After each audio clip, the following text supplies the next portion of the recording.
जय श्री कृष्ण जी। दूसरे अध्याय का 28वां श्लोक इस प्रकार है। अव्यक्तादीनि भूतानि व्यक्त मध्यानि भारत, अव्यक्त निधनान्येव तत्र का परिदेवना। एक बार फिर से सुनेंगे। अव्यक्तादीनि भूतानि व्यक्त मध्यानि भारत, अव्यक्त निधनान्येव तत्र का परिदेवना। अर्थात हे भारत, सभी प्राणी जन्म से पहले अप्रकट थे और मरने के बाद भी अप्रकट हो जाएंगे, केवल बीच में ही प्रकट दिखते हैं। इसमें शोक करने की बात ही क्या है। इस श्लोक से लेकर आगे कुछ श्लोकों में संसार के सामान्य मनुष्य के दृष्टिकोण से समस्या को अर्जुन के समक्ष बड़ी सुंदरता से प्रस्तुत किया है।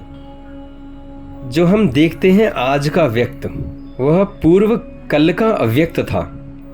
वर्तमान में वह व्यक्त रूप में उपलब्ध है, परंतु भविष्य में अगर हम फिर देखें तो अव्यक्त अवस्था में विलीन हो जाएगा। आप इसको इस तरह से समझें कि जो वर्तमान की स्थिति है ना, वो अज्ञात से आई है और पुनः अज्ञात में लीन हो जाएगी।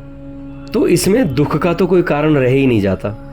एक उदाहरण से समझने का प्रयत्न करते हैं कि मान लीजिए एक ब्रह्मचारी है और उस ब्रह्मचारी ने स्वप्न देखा और स्वप्न में उसने अपनी पत्नी देखी और उससे उसकी एक संतान भी हो गई।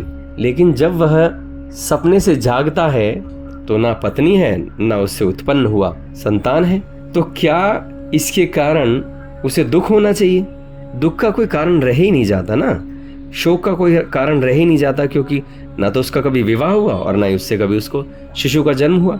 तो यहाँ इस श्लोक में इस तरह से समझाने का प्रयत्न किया गया। इस श्लोक में इतना ही, फिर मिलते हैं अगले श्लोक में। मैं स्वामी असीम आप सभी को प्रणाम करता हूँ। मेरा प्रणाम स्वीकार करें। धन्यवाद।